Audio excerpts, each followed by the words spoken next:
And welcome everybody to our workshop for today. We are excited to bring you some new content today on migrating from SQL to a NoSQL database. We'll just chill out with some tunes, and we'll get going here in a minute.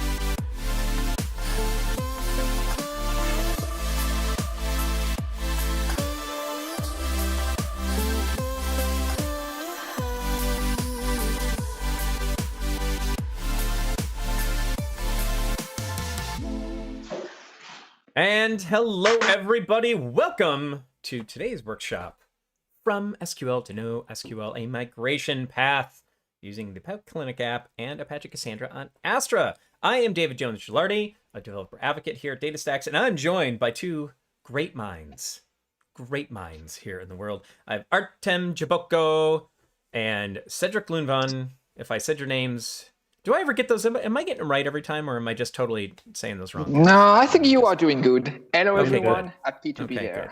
Good. Thank you. Happy to be here. Hello. All right, everybody. Let me go ahead and let's get a thumbs up in the chats to make sure that you can hear us. If you can hear us and see us and everything is okay. And just, I'll wait for a thumbs up there. Yes, 3 heads today. You get 3 heads. Hey there, Robbie. I see Prashant. Hello. The Cerberus episode. Yes. So yeah, Prashant Alex noticed told the us lyrics. We are Yes. good to go. Yes, awesome. Excellent. All right, so with that, let's go ahead and make us a little smaller. Go, whoop. Oh, look, we're smaller now. It's crazy. All right, let's go ahead and get into it. Okay. So first things first, just a couple housekeeping items that we have. For one, most of you are most likely watching us over on the live stream in YouTube over at DataStax Devs. We also do have a Twitch option. We usually kind of reserve that for like plan B in case, sometimes every once in a while, someone maybe if they have an issue with YouTube stream or something like that, we can always use Twitch. So we can drop that Twitch link in, and in that way you can kind of use that as a backup if you need.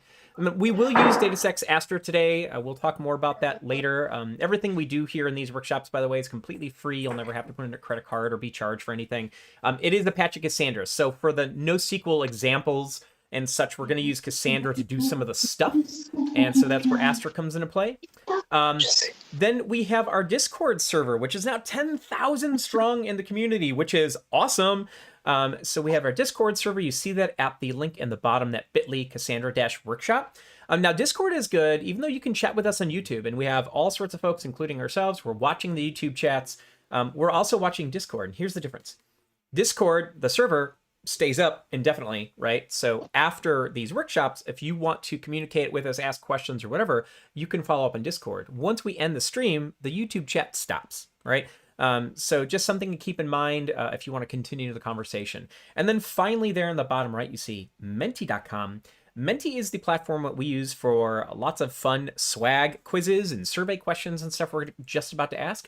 So we're going to give that to you here in a moment. And none of this, you don't have to download anything, by the way. We'll provide everything for you up online.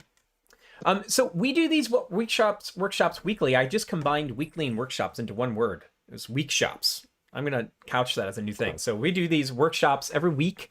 We have a lot of new content that's coming out. As a matter of fact, this is the first incarnation of this particular workshop. So definitely something to subscribe to. If you want to be able to keep up on the material that we have coming out, subscribe to our channel, go to datastax.com/workshops. You'll see all the stuff that's upcoming. And hopefully we have content that you can learn from, you like and enjoy, and you'll join us again in the future. Okay, so one of the things I mentioned briefly in the beginning, you saw it in like the byline right at the title of this, is the Spring Pet Clinic app. So that is an app that we're using for the basis of this discussion, or at least some of it. And here's why. And Cedric, you probably have some things you want to talk to on this. The Spring Pet Clinic app is a reference application. It was made by the folks at Pivotal, right? It's you know, it's using a bunch of the Spring functionality. But here's what's really cool, and here's where this ties into what we're even talking about today. Originally, that app was made for relational databases, right? And it was made in the type of style and such that you would use for relational databases. And then eventually down the line came someone named Cedric, who had reworked it. I don't know who that guy is. Just his name is Cedric, right? Who had reworked it, though, to actually use Cassandra with reactive. But in doing so, it's not just porting, it's not just changing drivers going from one database to another. We're talking about a case where we're going from an SQL database, relational database, to a NoSQL database, right? And then what does that look like? So we've used that transition to kind of talk about some of the various things that you need to really kind of take into account when you're doing something like this. So we are using that Spring Pet Clinic app. And what's really cool about this as well is this is all open source stuff. It's out there today. I'm going to show you a little bit of this later. You can go to both the repos for the JDBC app and for the NoSQL Cassandra one, and you kind of see what those look like and play with them. Cedric, is there anything else you want to add to that? Oh, yes. So the Pet Clinic, I've been around since 10 years. It was really It's been a while. reference Yeah. the reference application for the Spring team. Okay. But the Spring ecosystem, is now so big that multiple people try to fork these reference application to try multiple direction.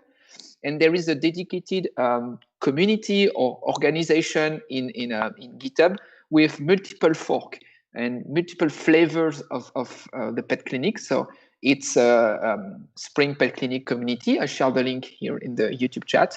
And as you told, I simply do another fork where I first moved to the reactive and the Spring Web Flux. And I had to move from the relational data model to Cassandra-oriented data model.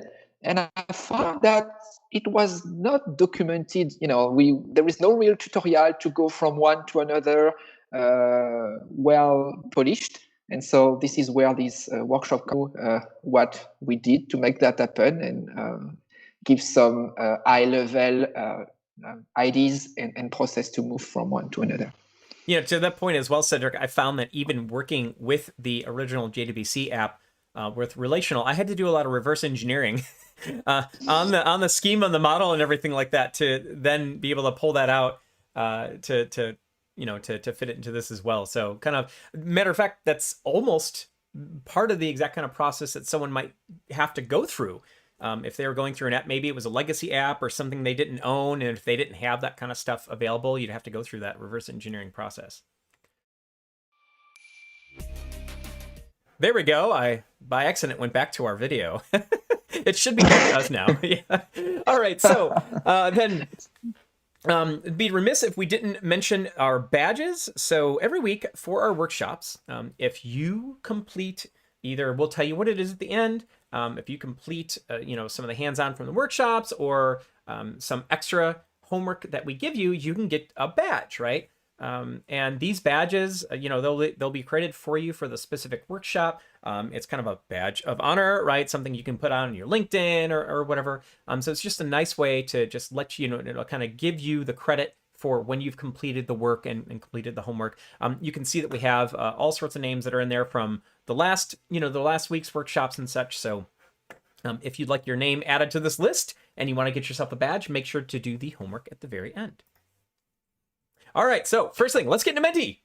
Let's do Menti. Oh, Menti. Let's do Menti. All right, so again, you don't have to download anything or whatever. Just go to menti.com. I will do this. You should see a QR code on your screen and a code there at the bottom left that says 8887341. So you just either go to menti.com and put that code in or use the QR code, just scan it with your phone, and we will start asking some questions. Oh, and greetings. I'm finally getting a chance to look at the chat here. Oh, yes, thank you, so Alex. Yeah, I saw that comment about wanting to join the DataStax team. Yes, exactly. That's I appreciate that. We are a fun team, aren't we? Oh, yeah, and RK007 over in Discord.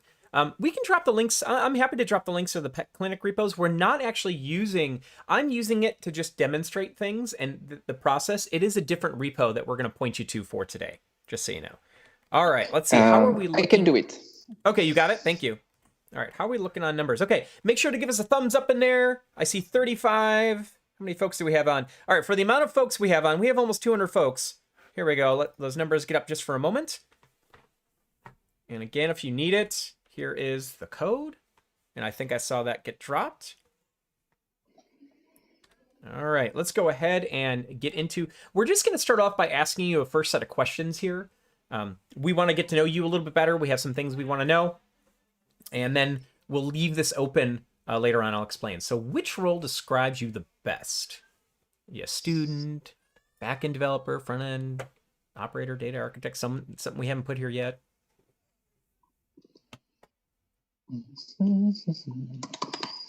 This is the first time I see the number of things increase, the number of folks that are in it, but no answers yet.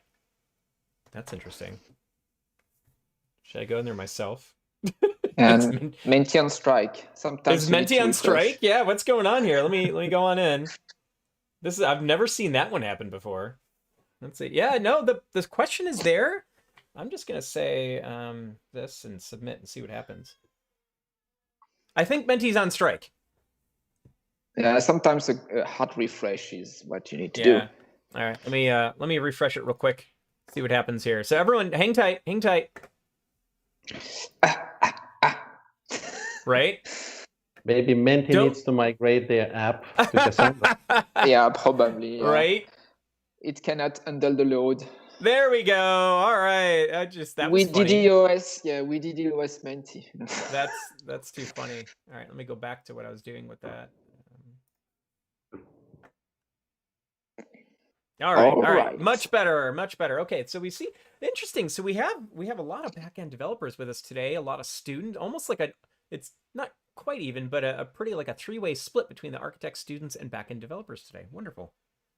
But we have a plethora of folks. All right, let's see if the next one, if it works right this time. So are you using SQL or NoSQL today?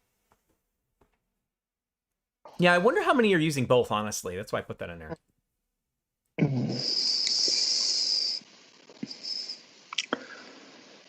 Okay. Oh, a lot of folks coming from SQL, which doesn't surprise me, right? You know, yeah. Both pretty popular as well. So great. Awesome. I'm glad to see Menti decided to respond that time. All right, excellent, wonderful. Thank you. Let's move on to our next one. And have you attended one of our workshops before?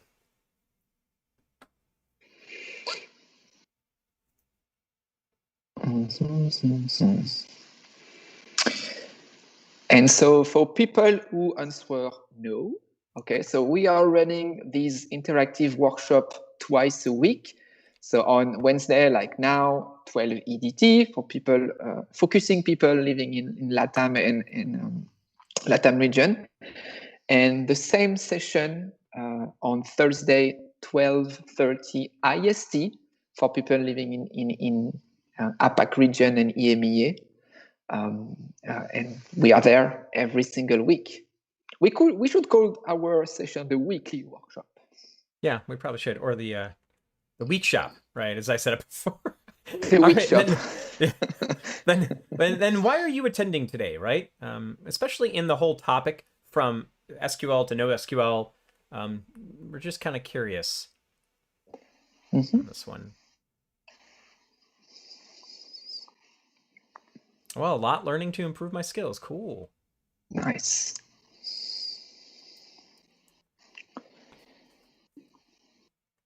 All right, so we have some folks that are working on or considering migration. Those are always fun projects, right? They'll keep you employed for a while, that's for sure.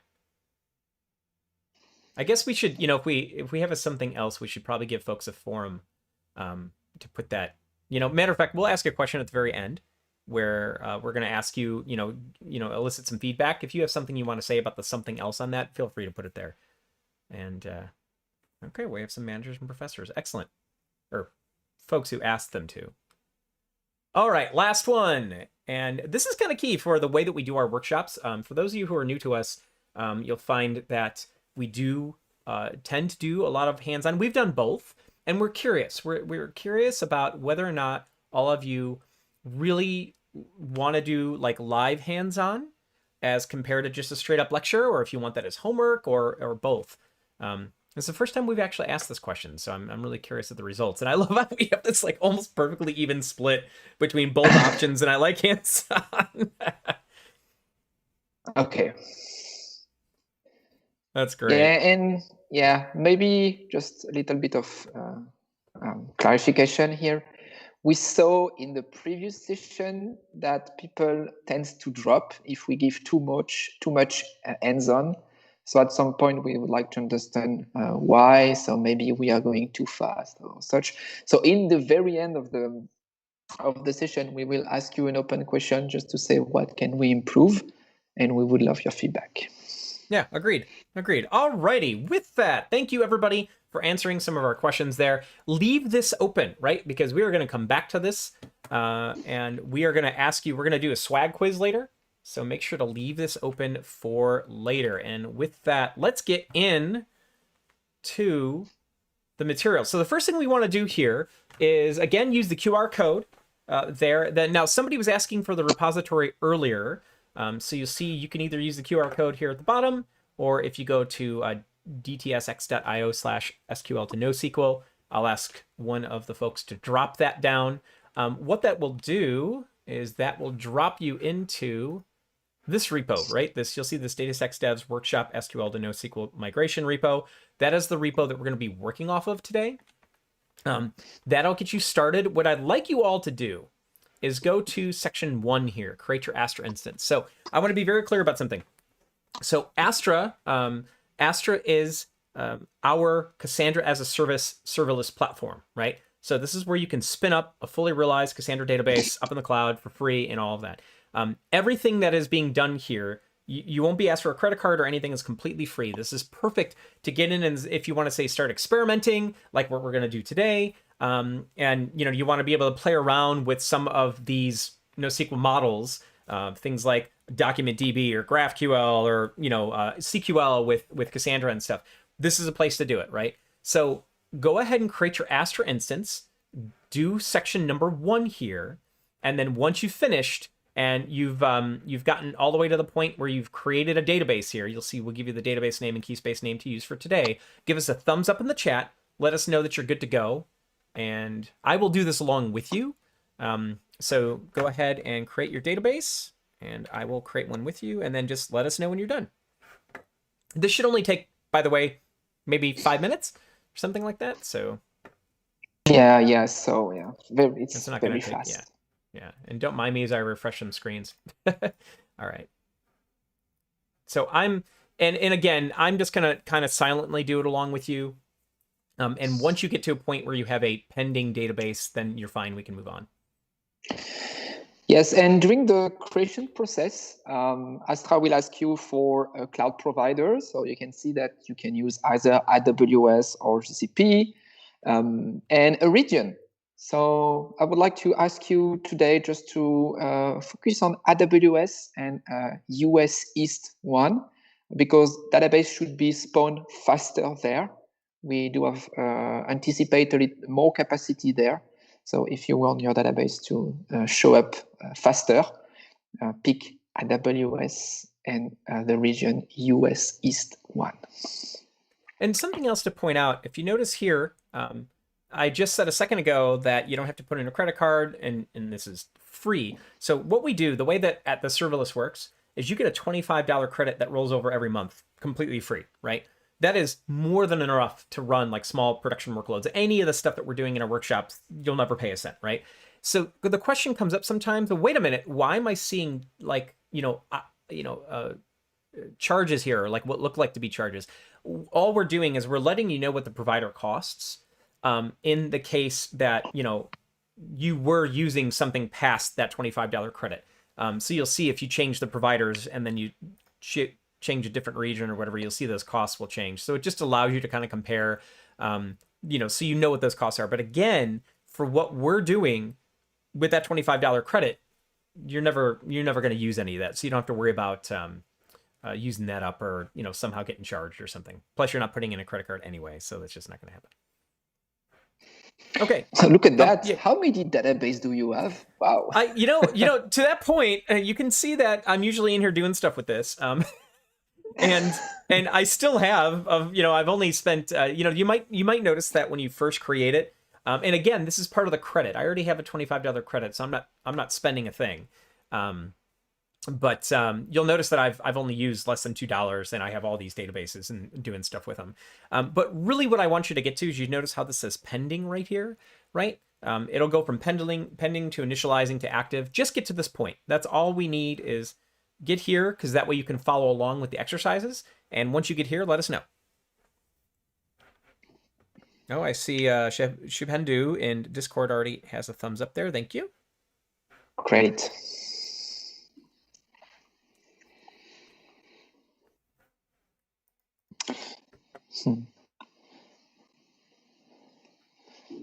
And if I'm not mistaken, so first we are all creating the instance. Let the instance be ready.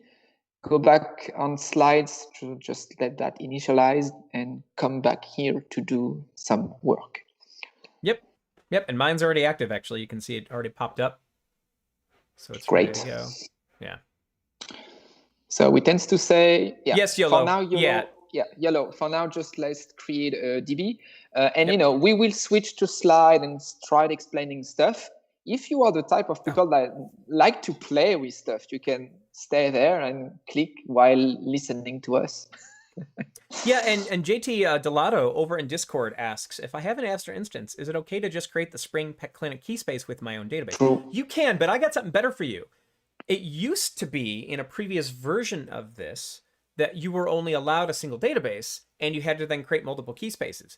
Now, and this is a much better option, you can create as many databases as you want. All of these are separate databases as compared to individual key spaces. So while, yes, you can just add a key space if you would like, you can totally do that. It might also be nicer to just create the database completely. And that way, if you're done with it later, or if you've got a database that you're already working with, you don't have to pollute it, if you will, with the data from this. So this is a much nicer feature where you can just create n number of databases as you need them. Okay. Yeah, Naveen, once you've got to the dashboard, if you've gotten to a point where you've created your database, that's it for this point. All right, I'm seeing some thumbs up that are starting to come in.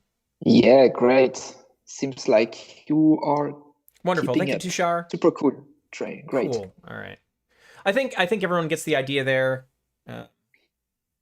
Oh, cheers. Yes. I do like that one. I like the fact that it's called. No, if you don't know what I'm talking about, Tushar in Discord just gave me a cheers icon, but it's actually beer in Discord. That for some reason it's not cheers. Oh, I think it's funny. Great question from Ion just before. Oh, hey, Ion. What does an Astra database mean under the hood? So we will create a 3-node Cassandra cluster for you. This is what a database means. Yeah. Yeah, there's actually a lot under the hood as far as Astra goes and what's being done. It's a fully managed Cassandra cluster, right? And it's one that can service, like dynamically scale for you if you needed it to. So it can, scale from being a 3-node cluster up to enterprise load and back if it needed to. But again, for what we're doing, we don't need to worry about any of that today. Okay, all right, let's get in as everyone's doing that. Yeah, you can create any DB, Sakshi. Now, I will just point out real fast that, and by any DB, I assume that you mean, can you have like any database name or something? You totally can. I just want to point something out. Notice here in the repo, we do give you ones to use. The reasons why for this is it's much easier for us if you're going through the exercises and, if you're running any trouble, it's much easier for us to be able to kind of troubleshoot what's going on. You can totally use whatever DB name and stuff you want. That's up to you if that was your question. Can it be connected through Node.js? Absolutely. As a matter of fact, I'll just show real fast while we're here. I'm sorry, I meant to go to connect. You can actually use, there are a whole set of APIs that you can use. There's a document API for storing documents, just like you might in Mongo, like JSON documents. There's a GraphQL API. There's a REST API. None of these actually need drivers to work. This works right out on Astra. If you notice here, any of the languages, you'll use what's called a Secure Connect bundle. We're going to talk about that a little bit later. That is something you can actually use. It's what's cool about the Secure Connect bundle. If you're connecting and you want to connect especially securely to a cloud-based database, right? You want to make sure you have encryption and all that kind of deal. If anyone's ever here had to deal with encryption in Java, right? You know, and having fun with SSL and all that kind of deal, it's not always the most fun code to work on. We've done all that for you. The download bundle, that Secure Connect bundle, has all of that encapsulated in it, and it knows where the location of your cluster is. So you can then just hook up, you just download the bundle and you just hook your drivers up to it or external apps or whatever. So the question is, Node.js supported? Absolutely, along with Python, Java, C++, and C#. Okay. I don't know the Golang one. Anyone have that one? No. All right. No. But if you're already using the drivers, the existing drivers, if they are on Astra the same, and we also provide now a nice API if you like to work with simply, REST document GraphQL API with tools to test the API like the Swagger UI and a GraphQL playground. It's all for developers. All right. Okay, so I see Alex is answering a bunch of the questions. Let's get into the core content. That is why we are here today. Okay, so here is the overall agenda. The first thing we want to do is talk very briefly about why switch. Why go from an SQL relational database to something in the NoSQL world? Why do that, right? Then, once we do that a little bit, we want to talk about some migration approaches. When you're starting down that migration path, what are some of the methods that you can use to then actually perform the migration going from one to the other? Then we're going to look a little bit into, just how do you data model in SQL versus NoSQL, right? What are the differences there? Because there are differences. They're not huge, but there are some paradigm shifts and things you need to know about. Then we're going to go ahead and look at the pet clinic model. We're going to look at the basic physical relationship, the physical diagram from the SQL model. And then we're going to start to look at how do I use what we learned in data modeling and NoSQL, how do we use that to then start changing over to our NoSQL data model? And then we're going to finish up with moving some data with DSBulk. DSBulk is a free tool, by the way. I'll call it more like a TL tool, like a transform and load tool. Well, you can extract with it too now that I think about it. Yeah, it's an ETL tool. You can totally pull out. But it's used with Cassandra, right? It's used with Cassandra. And it allows you to not just unload and load data, but you can actually transform data. You can do things in bulk and everything. So we're going to use that with Astra to take some data over from our SQL system over into NoSQL, and we'll finish up with some resources. Okay, so with that, why switch, right? Why switch from SQL to NoSQL? Okay, so this one is on me. Yeah, go for it, Cedric. So we told you we are running this workshop every week, and last week we did introduction to NoSQL databases, and here is just a reminder of the 5 first slides of the session. It's in YouTube recorded, but here overall. So with a database, and you start with relational database. This is what you learn first at school. You work with table, all right, and relational databases are very powerful because they can ensure you at the same times consistency, availability, and everything is super effective and easy as long as you can have your database running on a single machine. Then if you do have too much transaction per second, high throughput, or need a lot of space to store your data, at some point, you cannot add CPU or a disk to your machine that do not scale up anymore. You need to split the data among multiple machines. So your system becomes a distributed system. It's not that easy. Some relational database tends to allow the capacity to split on multiple machines, but it's not effective. It could be slow. And the limit of the relational database is as long as it's fit on a single machine, it's super effective. When it does not, well, you need to think if other solution can help you. So move to the next slide.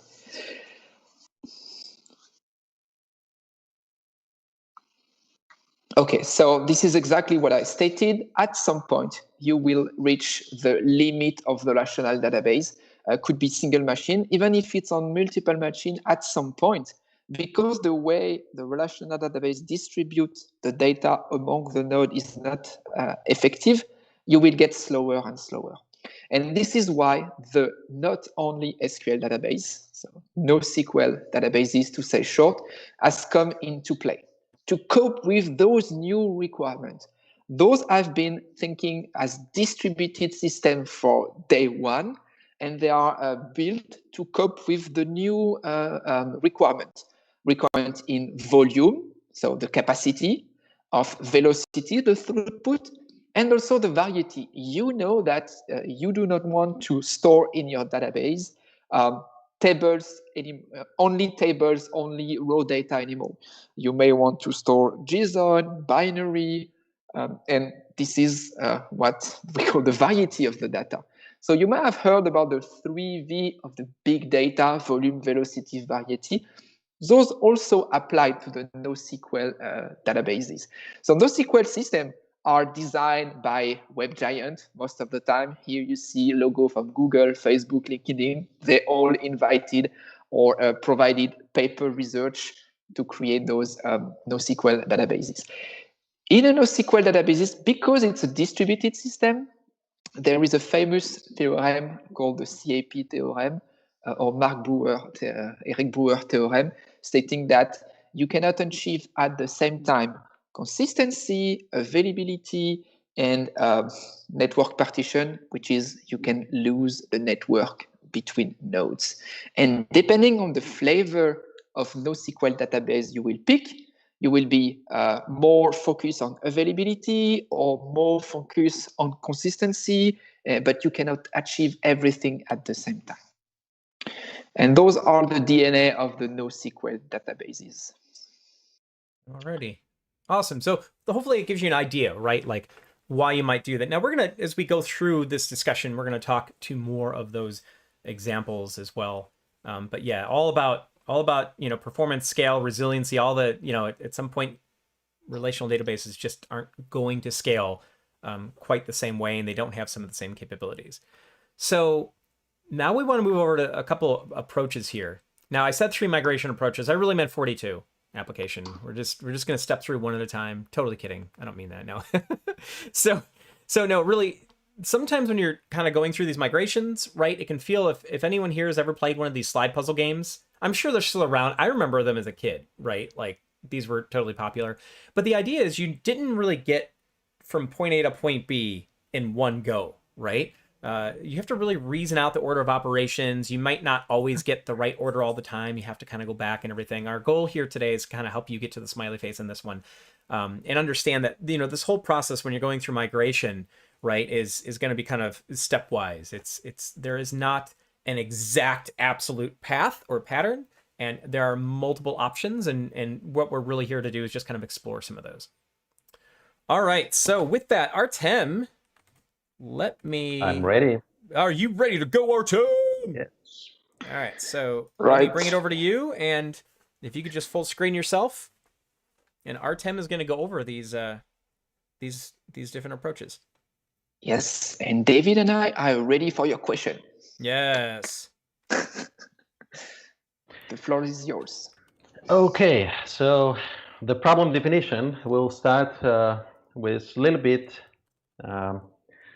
understanding of the problem first. So in ideal world, you have some applications that are running on relational database, and if they're running well, there are no issues with them, then there is no need to migrate, right? So it's the case when you have either scalability issues, such as you have so many transactions that your database cannot process them, so the response time is suffering, and you cannot just create more and more replicas of the same data to serve those reads. And it also can be very expensive, right? If you're going to use a vendor, like a few of them, it can be very expensive. And another reason why you may want to migrate for global applications, Cassandra is really good for to be able to have different data centers in different parts of the world, and they replicate data automatically, and they serve only applications in that specific geographical location. So it's very easy to set up, to have this setup, and availability in that case may be a great reason why you want to migrate. Even if you don't have a lot of data, just to have that availability and geographical distribution could be a great thing. So we have some issues with our SQL applications, and we decide to migrate. So how do we do that? In ideal world, we take the whole application, rewrite it, parts of it. Essentially, we will talk about which parts of it. We also migrate our schema, our data, and we happy with our new application. However, in real world, that's not something that you will be able to do, because relational database contains hundreds of tables, and there will be a lot of different applications using those tables, and those applications may be running different business functions or features, right? So if you start migrating the whole application, what can happen, it may take a lot of time, and during that time, application requirements, data requirements may change. So the application and relational database evolve, and your migration actually has to pick up that evolution. So it becomes too complex. It's not gonna be a realistic approach. So realistic approach is you take a small piece of a larger application, and you will be able to take one, for example, one feature, one business function that only uses, let's say, 10, 20, 50 tables in the relational database, and hopefully less than 50, right? And you will be able to migrate it in a reasonable time. And this is what we are gonna focus on. So when we say we migrating a business function, what do we really mean? Most likely business logic is not going to change, right? So for this F3, the business logic doesn't have to change. In rare cases, it may, because there are certain features in relational database that do not map exactly to NoSQL database. So for example, asset transactions. So maybe you have to do things a little bit differently in some cases. So, but most of the time, what will change is data access. You will have to migrate microservices, services related to data access. So your data access objects will change. They will have now will have to interact with Cassandra, and also you will have to, of course, migrate the data persistence layer, which is schema and tables. Okay, how do we migrate those things specifically? We will talk a little bit later, but in general, this is what we need to do. And in general, there are three approaches. There are more approaches. We can actually use different tooling and all of that, but we are going to talk about these three approaches. The first one is offline migration, and I really like this approach because it's simple and it's the safest out of all, because you can basically turn off your old system, do the migration, and there is less chance that you're going to lose data, for example, and things like that. So you have your time, and it may work in some cases and may not work in some cases, right? So many applications you cannot have any downtime. So in that case, we will look at the second approach, zero downtime. But some applications may be okay. Like if you think just recently with cruise ships, they all have some kind of systems that collect information on cruise ships, but now there are no cruises, and they have a lot of time. They had a lot of time to actually do offline migrations if they needed to. Right? Yeah, it's true. It's a good time to do it, if any, right? They can use the Wi-Fi. They're stuck in the harbor anyway. Yeah. It's not even funny. If you have an opportunity to use the offline, it's going to be simpler and safer. But we will talk about zero downtime with shadow writes as well. And this is probably the most recommended one, and the third one will be minimal downtime. I will explain why it's minimal with dual reads, and this one has fewer use cases, but I just wanted to be able to discuss it. So let's look at the first approach. I just wanted to point out real quick, sorry, Artem, that Alex in YouTube is saying offline migration is simple but boring. Well, sometimes Nice, boring is good, right? Yeah, right? Yeah, totally. So what do we have here for the offline migration? We have our old function running. Everything is good. We start Cassandra cluster on the side, parallel to it. So usually when you're doing migration, the first step, you need to migrate data model and maybe start creating the replicate your data into Cassandra from SQL. Migrating data model is not an easy step. That's probably the most challenging one out of all. And we are going to focus, after we talk about these approaches, David is going to focus on how that schema migration happens. The second step, you can migrate the function. Data access objects, maybe you will change architecture a bit, modernize your application, have microservices there and things like that. This function, of course, once you migrated model, once you migrated function, you do the testing there, right? It's not necessarily that you're not using. So right now we're showing off, the function off, meaning that it's not serving real users yet, real applications yet. But you're, of course, doing testing at that time. Then you can turn off the old one. In this case, both of the functions are off. So this is offline time. And at that point, what you want to do is to extract, transfer, and load, basically migrate all the data from SQL to Cassandra or another NoSQL database. So while they're off, there are not any writes. There is no possibility to lose any data. So basically, a very simple approach to do. And we will talk about ETL as well.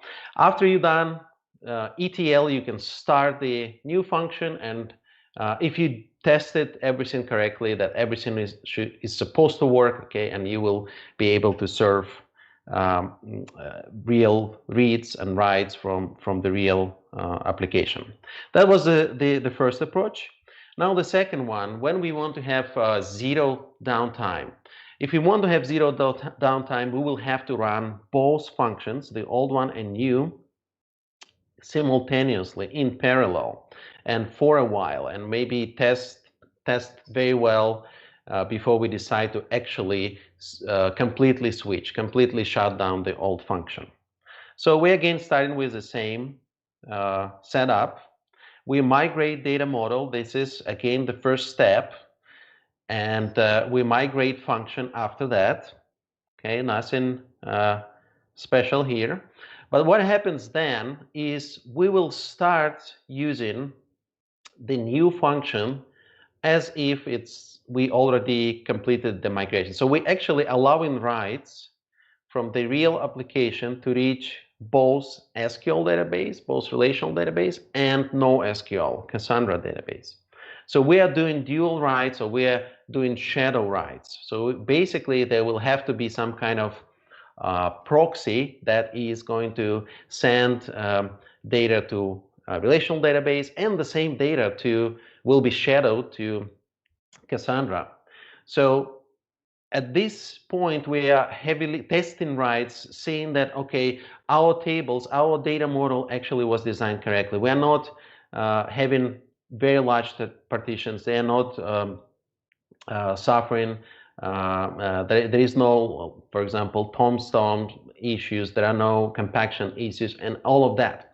If we find any problem, right, if we find that we made a mistake, we can always switch back to the original solution, to the relational one, because we also have complete replica of data there, right? So we did all the writes into our relational database. So we can always, during this testing, we can always fall back if we need to. Okay, and so that's why just point out.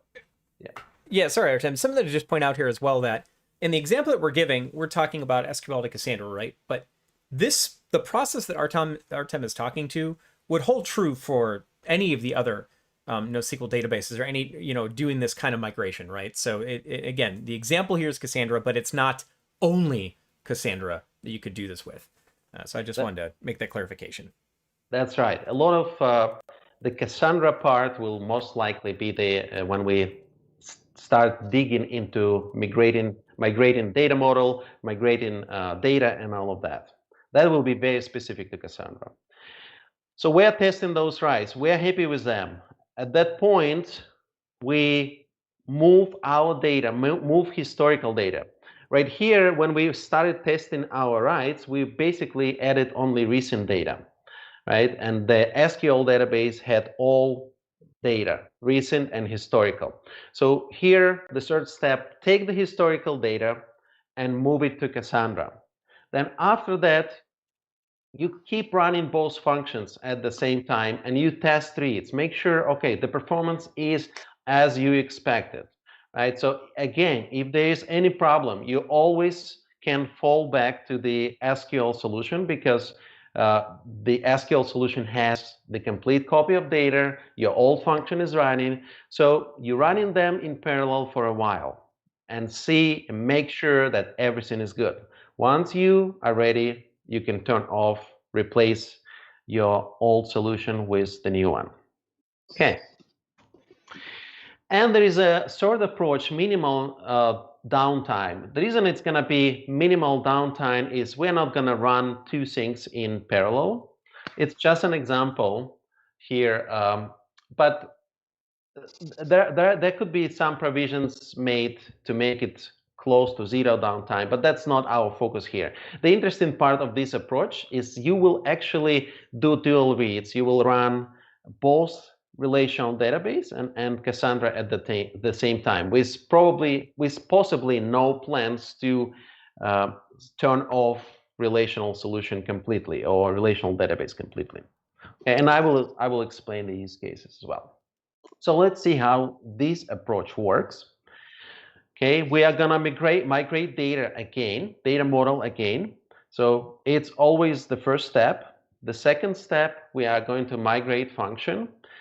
And the third step, so again, I will go back, migrate function. But the third step, what happens is we using our new function to do the writes. Remember, we didn't move any historical data. We're doing writes now to Cassandra, but the historical data is still in relational database. So when we're doing reads, we have to read from both Cassandra and relational. So that seems like a complex thing to do. You will need some kind of proxy for that. But the reason you're gonna do that, there are certain use cases when you may decide that this is a viable solution. For example, the historical data that you have in relational database is not that important. You actually reading it infrequently. So there is maybe no point to move your data to do the ETL and spend your resources on that storing that data in Cassandra. Or there may be a situation when that specific data uses some relational features that are not available in Cassandra, and it may not be very easy to implement them in your application or something like that. Or it may be the case that you already prepaid your service, Cloud SQL database service, and you want to keep using that while you have the resources to use up. So this is this approach is not the common approach, but I just wanted to make sure that you are aware that this is something that is possible as well. Okay, and once you're ready, you ETL the historical data from relational database to Cassandra, and basically you switch the relational data, you turn off relational database, you turn off the feature, or at least the tables that are related to that feature. You no longer need them in your relational database, and use the new function and Cassandra. So what you have seen there in those approaches, some common things, you always have to migrate data model, right? That's probably the most challenging part. You always have to migrate function or some of your code, right? You always have to migrate data. Okay, and so we're gonna focus today. We're gonna focus mostly on migrating data model, but migrating function would be again, the business logic is unlikely to change. What you will need to focus is on those data access objects, maybe microservices, modernize your architecture, but at the end of the day, you will need to implement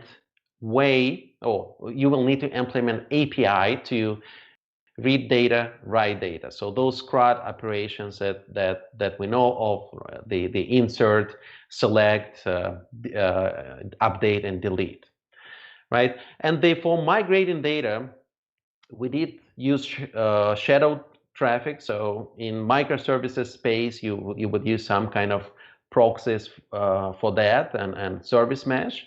For ETL, of course, you will use available utilities to export data from relational database to import it into Cassandra. We are going to use DS bulk, for example, today.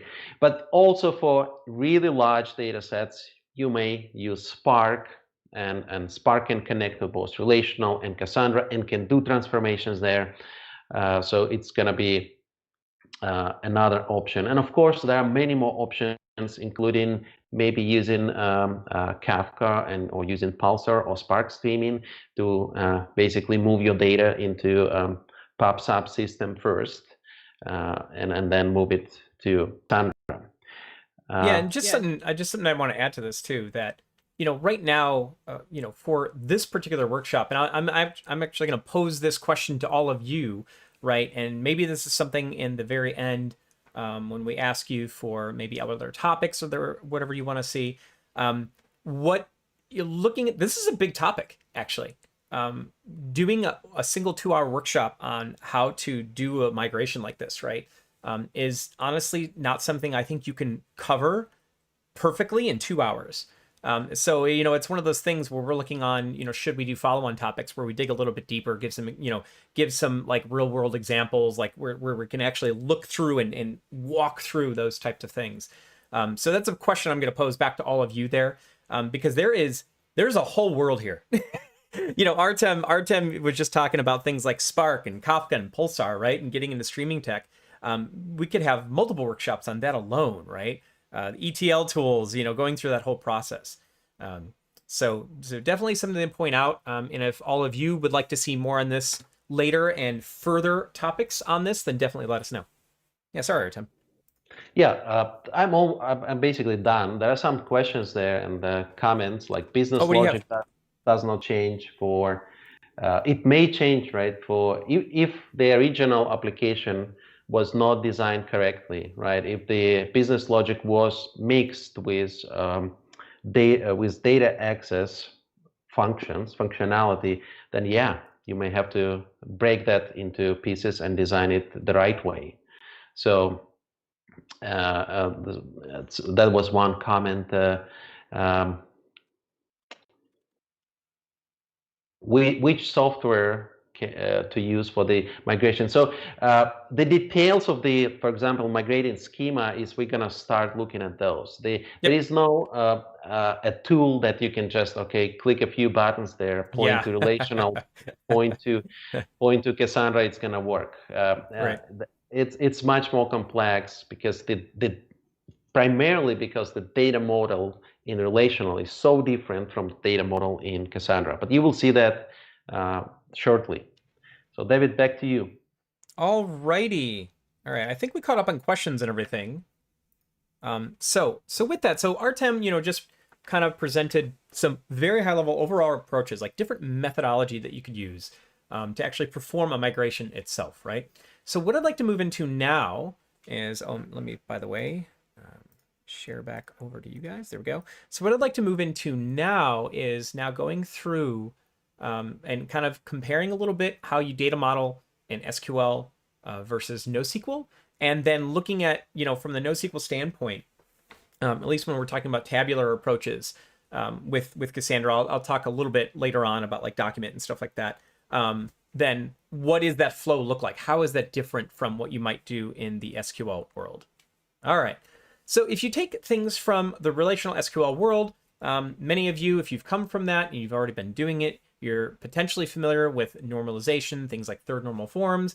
You know, it is a process that we use to essentially, you know, reduce data integrity. I'm sorry, increase data integrity, reduce data redundancy is what I meant to say.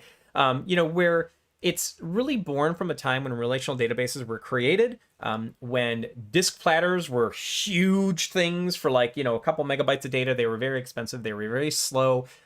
Things had to be optimized for that world. And since that time, technology has grown, you know, significantly, right? And disk is no longer so expensive. It's actually quite fast. You can get a ton of it compared to almost any other commodity like memory, CPU, or whatever. Much cheaper, much more cheaply than we used to be able to.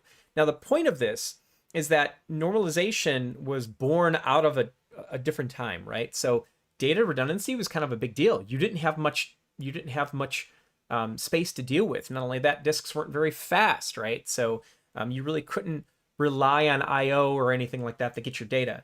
And what this translates into, though, is a case like you see here, this example where in the relational world with SQL, when I'm doing my data model, right, I'm going to model again to reduce my data redundancy. So what do I mean by that? Take a look at these two tables. I have employees and I have departments, right?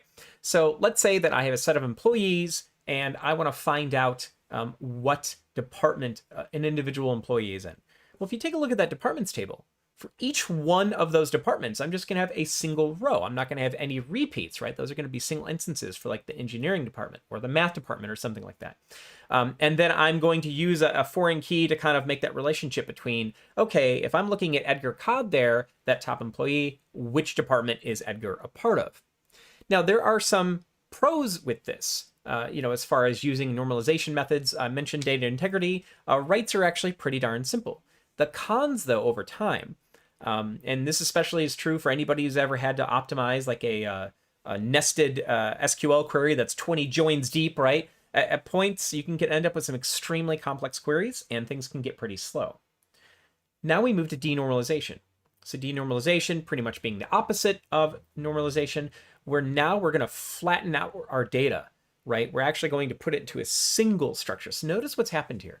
Notice the employee tables, how I've added department. And that's added right there into the data structure, right? I don't have a separate table that I'm joining to or something like that.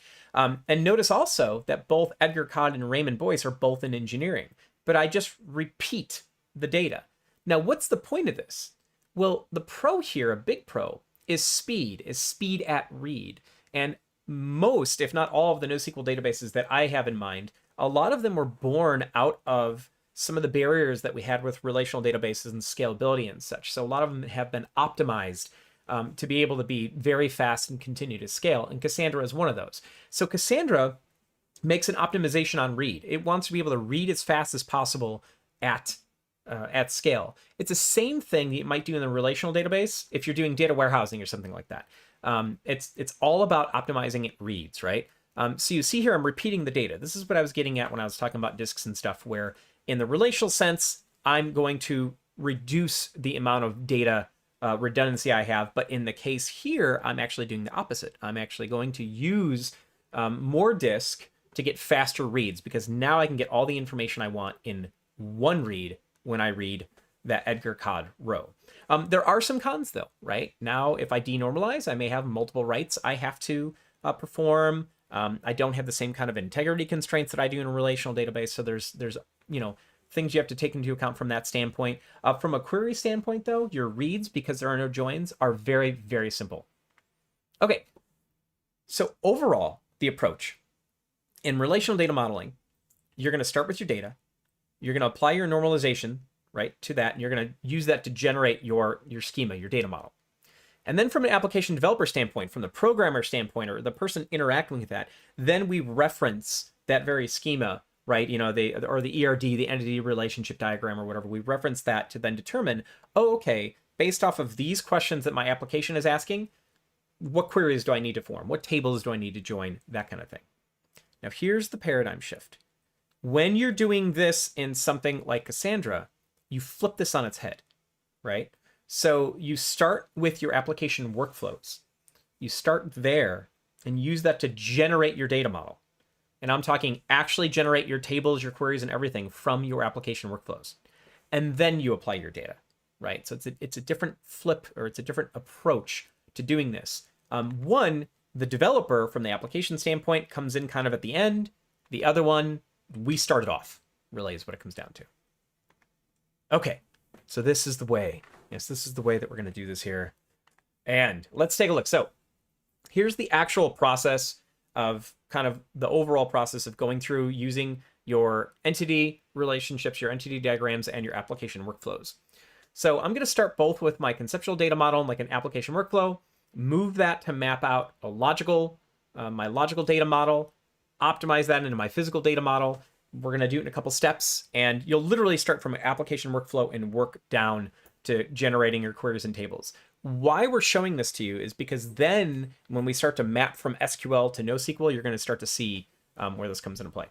Okay, first thing here, this is just an example coming from a YouTube-like app, if you will. So if you imagine an app like that, you're going to have videos, you're going to have users. Users can comment on those videos and such. And so maybe if I want to look at a video, I'm going to see the comments for those videos or whatever. And you see that there's this relationship. And this is a regular conceptual diagram, right? This is something that we've been doing in application development for a long time.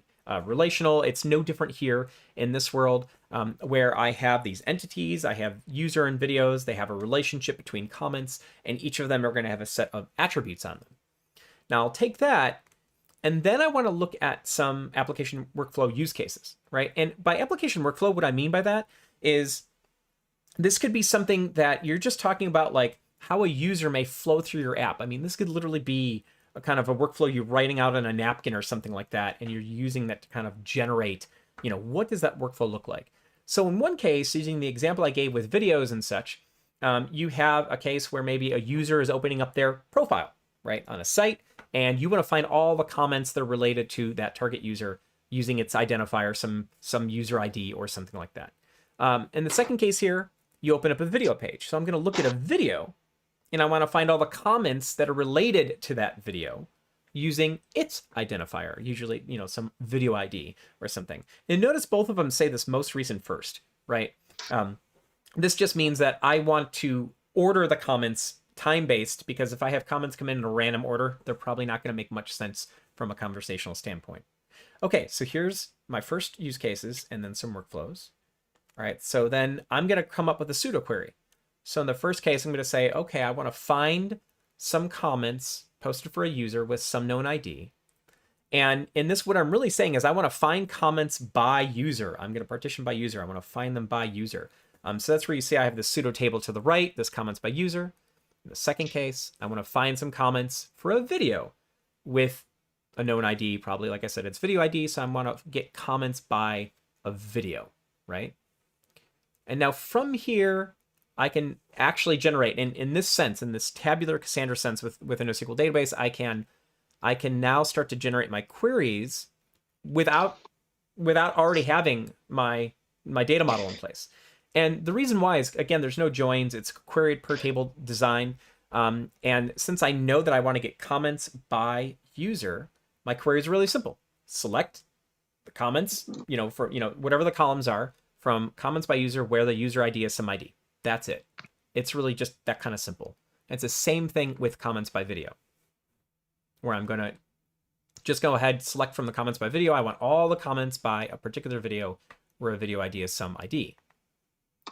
So then I can start to take this and I can use that to generate a logical data model. This is where I'm going to start to make the relationships. Now, something I really want to point out here, notice those letters. Notice you see a K and a C and stuff like that. So a K means a partition key. It means I'm going to partition by this.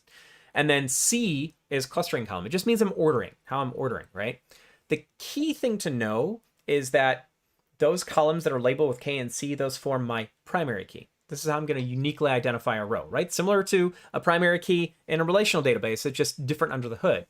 So what I'm starting to do is I'm using those pseudo queries that we talked about a second ago. We already started to identify, oh, okay, well, I know that I want to find comments by a user ID or by a video ID, and I want them in time-based order. So that's what we're doing here. I'm in the first case, in the comments by user, I'm going to partition by the user ID, and then I'm going to start ordering by date. And everything that you see there with the K, the C, and the C, I'm going to make a unique row with. The rest of it's just my payload. right? So I'm just going to have the comments. It's the same thing for the comments by video. The only difference is I'm partitioning by video ID instead. And again, a key difference here, comparing how I might have done this in SQL, is notice I'm repeating a lot of the fields. I'm going to have repeat data in two different tables. And in this fashion, it's totally okay to do that. But that's not something I'll probably do in the SQL world. Then when I'm translating to a physical data model, all I'm really doing is now I'm adding in my types, right? Now I'm saying, okay, for an ID, I'm going to use something like a UUID. In the relational world, a lot of times for IDs, right, we use an int. You know, we auto increment an int every time something comes in. In the distributed NoSQL world, right, especially for something like this, we tend to use UUIDs. Why? Because especially for distributed databases, if I have multiple nodes that are all trying to add a user at the same time, and they're going to generate an ID at the same time, what happens if two of those nodes can't talk for some reason, and I'm using an int and I auto increment it, and both of them try to create a user at, ID 1, I'm going to have a collision when they can talk again. UUIDs generally will guarantee I don't have those kind of collisions. So that's one difference, again, coming over, and we're going to see this later, coming over from how I might do things in SQL to NoSQL in this case is just a slight difference in maybe how I'm going to use IDs and such. Okay, and then finally, I can take those tables and I can actually generate my DDL statements, right? Now, this, if you're coming from SQL, this should look really familiar. CQL, which is used in Cassandra, is a subset of SQL. The syntax is almost identical. There are some differences in commands and such, but generally this should look very familiar, where I'm going to say I'm going to create some table. Here are my fields and my types. And then I'm going to set my primary key. And in this case, in both these cases, I said I was going to, I'm going to key by user ID and video ID. Okay, so this is the general way, right? This is just the overall approach to this. Cedric, do you have anything you want to add? Yeah, maybe. I was about to ask you just a sec. So if you look at the workflow, just a slide before, on the top right-hand corner, what you need to understand is really that moving from a relational to NoSQL, you cannot do it only with the table. You also need what are the queries that would be what we need to perform, because this is based on the queries that you will design the destination table. Okay, so what you will do is create the destination table with the same attributes fitting the expected queries. So yeah, if you look at the relational schema, it's not enough to tell what the NoSQL would be. Yeah, totally. Okay, all right, so let's see. All right, so let's go ahead. And how are we on questions and everything? Are we okay from that standpoint? Yes, we are okay. We do have tricky question, like super high level question, not easy to understand, to answer in a couple of sentences, but we are doing great. Okay, awesome. Something I want to point out, by the way, real quick, let me blow this up a little bit. So in the next, whoops, wrong button. There we go. So one thing I did is, going back to the Pet Clinic app and what we're doing there. Is that big enough to read? Can you guys see that okay? Hopefully you can. This is just a really simple... Yeah, bigger. Does it need a little bit bigger? Okay. Now we're good. Okay, cool. So one thing as part of this process, and this is what we're just about to get into, and I just want to show you this real quick. I have here, I've got a very simple setup where I have the Pet Clinic JWC that's running in a MySQL database here locally. I've taken some of the seed data that they put in here and used that to generate, just exported out a simple CSV. And this is just a very, very simple case of something we're going to talk about here in a second. And so what we're going to do is we're going to take this and we're going to just move this over, right? But we're not just copying from the SQL database over into Cassandra. There are some differences here, right? So let's go ahead and take a look at what those are. And that's this whole next section here with migrating your data model. Okay, so let's start with the owners. Now, what I should do is, let me pull back for a second. By the way, something cool about Pet Clinic here, you can actually go and you see this live demo. If you go to springpetclinic.github.io, they have this live demo button in here, and you can actually see what it's doing. So let's go ahead and just show you what this thing does. Okay, so it's a pretty simple app, honestly. You know, you've got a set of owners. I don't have any owners in here, so I'm going to go ahead and add someone. And we'll put David, John, Doherty, and somewhere Orlando, and 8675309. All right, so I add some owner, and you know, this, by the way, these are these application workflows, right? This is exactly.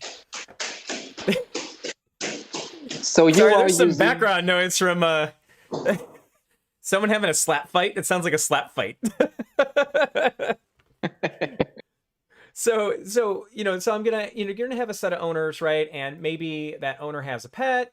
And funny enough, I do have some. They're right here next to me. So one of them is Shocker, and who cares? And is a dog. And I'm gonna add the pet, right? And then maybe I'll add another one, and I actually have another. I have 2 greyhounds, Caraba. There we go. And again, I'll just pick some date, and there you go, right? All right, so already we're starting to see some of the application workflow in play, right?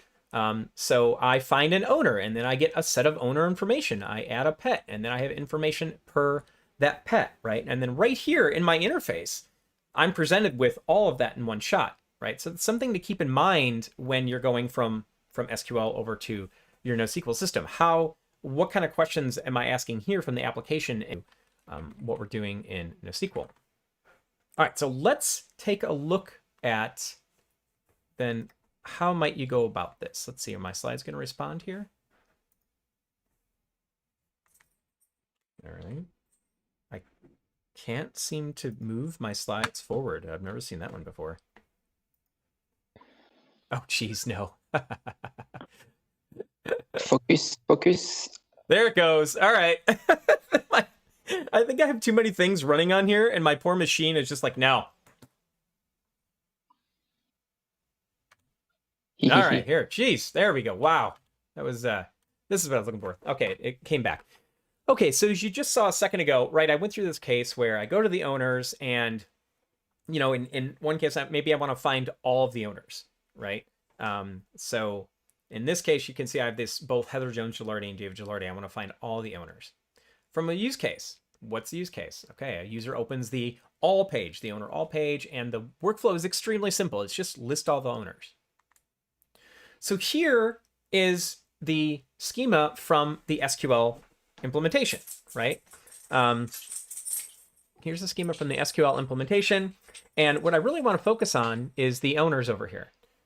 So the owners is very simple, right? It's just a simple list of owners and their properties. So we have a set of properties that go along with this owner, things like their first name, last name, their address, city, telephone, and then we have some ID that is going to uniquely represent that owner, right? Again, from the SQL world, this isn't rocket science. This is pretty much as simple as it gets. So now we want to start translating that over to our Cassandra table in this case, right? So this is where we're going to our NoSQL database. So in this case, notice that it looks almost the same. The difference, though, if you remember what I was talking about a minute ago, is that I have an ID, just like I do in SQL1, but that is set to a UUID, not an int. This is what I was alluding to earlier. And again, in something like a distributed system, I want to make sure my IDs aren't going to have any collisions or anything. So we tend to use UUIDs instead of integers for stuff like that. And again, the K denotes that it's a partition. We're saying this is part of my primary key, similar to what we actually had over the SQL tables. So this one's pretty darn straightforward, right?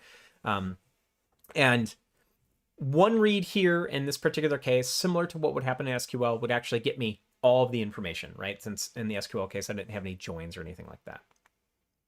Okay, now let's go one level deeper. We're going to owner details, right? And this is where if I click on one of the owners, now I get a set of details for that owner. So you see their owner information, but really the details we're after are things like their pets and such, right? So I get all those pets and their visits. So what's the use case? Again, it's the user opens an owner detail page on the workflow. I want to find that owner and any pets that are related to the target owner using whatever identifier it is.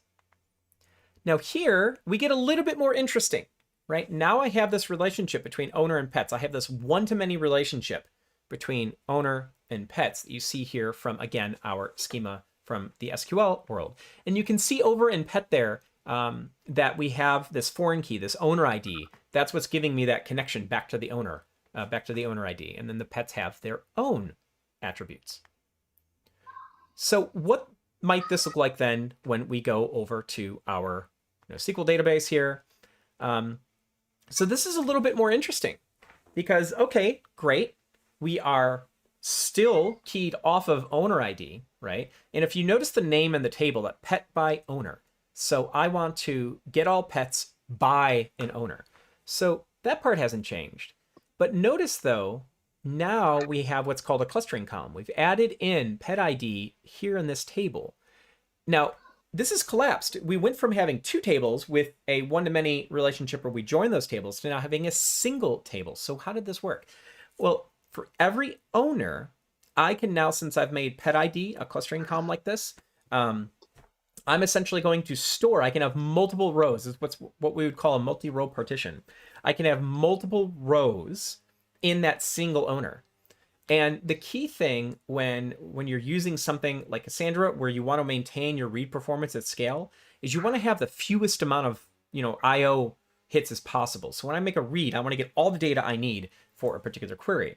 So for any particular owner like this, because I can have multiple rows, I can have multiple pets per owner, I can make one read and I can pull that out all in one shot, right? Where in the SQL sense, I would have two different tables and I would join between them, right? And so there's just a difference in, what that looks like in performance, or what it can look like, especially as you get, multiple tables into it. Okay, so what are some other options though, right?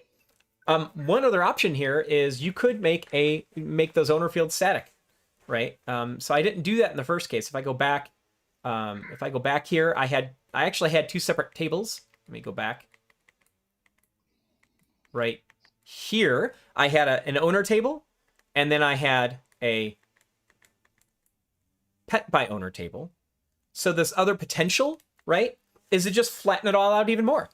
Right? So instead of having two different denormalized tables, I could have a single table where I just include all the information. By static, by the way, that means for a particular owner, that information for any owner partition, I could have 1,000 rows in that table, and it's just an optimization. Each one of those columns will only ever be listed once in the partition. So you're using a lot less space because they're not going to be repeated. It's the same owner. But that's another way you could do it. You could do this so now in a single read, I could get all of the information about my owners and pets and everything.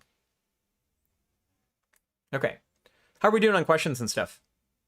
We are good. I feel you went very fast on the static keyword, what it is. So I put some more explanation in the chat, but it's all about denormalization, Yeah. and as far how far you want to go with the denormalization. Do you want to denormalize a single relation, one to many, or even more, one to many, too many? The more you denormalize, the more you will duplicate the data. Sometimes it's good. And you do have the static keyword to help you reduce the verbosity when there are a lot of duplicates.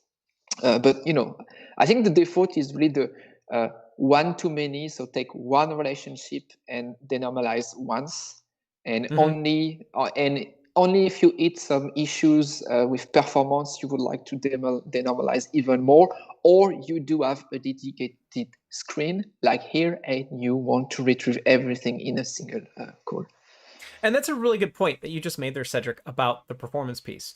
In a case like a pet clinic app, am I going to have millions or billions of pets per particular owner or anything like that? Or no, right? You're probably going to have a handful and maybe dozens at the worst. So in this case, having a case where you're not fully flattened out into a single denormalized table for everything, from a performance standpoint, you probably don't need to worry about it. But if you had an app that was, say, much larger, right, and you had a lot more data to work with and such, you may want to denormalize even more.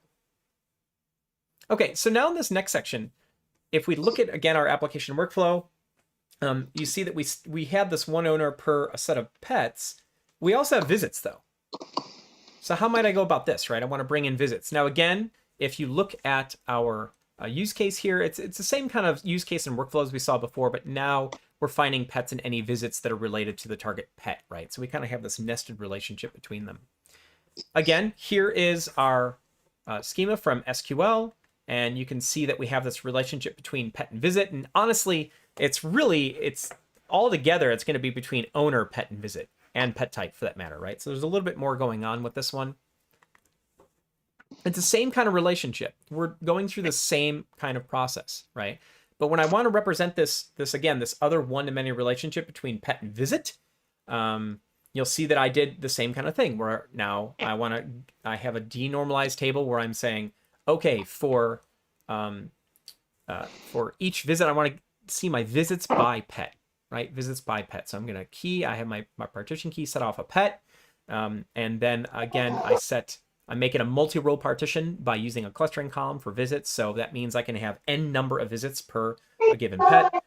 And then that kind of sets up that same kind of one-to-many. I have one pet ID per n number of visits here. But what are some other options that we could use? As we talked about a minute ago, you could take all of these tables and denormalize them into one table. You could totally do that, right? And you'd use, I could actually say for a particular owner, I have a whole set of visits or a whole set of pets and visits for a particular owner. I can flatten the whole thing out. This means what this translates into from a performance standpoint, especially performance at scale standpoint, is that I could perform a single read at that owner ID, get that single partition, and I would return back the whole relationship that I was representing in these 4 joined tables from the SQL standpoint. Another option, I could just store these as a document. We haven't really talked about this yet, right? There are plenty of other document databases and such out there. Cassandra, matter of fact, Astra, now through Stargate. So Stargate's an open source project that actually exposes a whole set of APIs, things like a document API, REST, GraphQL, such like that. I know that's been CEP'd against Apache Cassandra, the open source one. So matter of fact, you can use Stargate today on a Docker image. It's all open and free and stuff like that. The point being is that you could just take this whole structure, you could just store it in a document, right? Store it in a JSON blob, and then just store that and retrieve that however you need as well. Okay, so then just kind of... yeah, go ahead. Yeah, I wouldn't be surprised if in the repo we shared in the beginning, there is already a version with this document-oriented schema. Yeah. Oh, you mean Pet Clinic in general, or? Yeah, the Pet Clinic in general, using another DB document-oriented. I wouldn't be surprised to find that in the repo. Yeah. Yeah, and I think a lot of it just depends on what your needs are, right? And what you're trying to do. Something like this, again, you could totally store this in a document format. All right, and then just kind of overall comparing the models here, where again, here's the original diagram from SQL, and then this is just this flattened version of it. Really, this is a denormalized version of what you saw before. That works. We didn't talk about.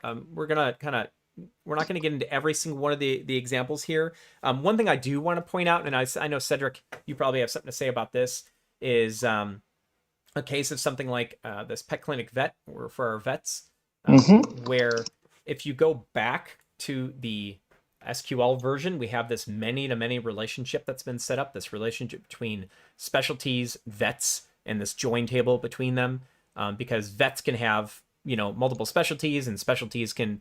individual specialty can have multiple vets, kind of thing.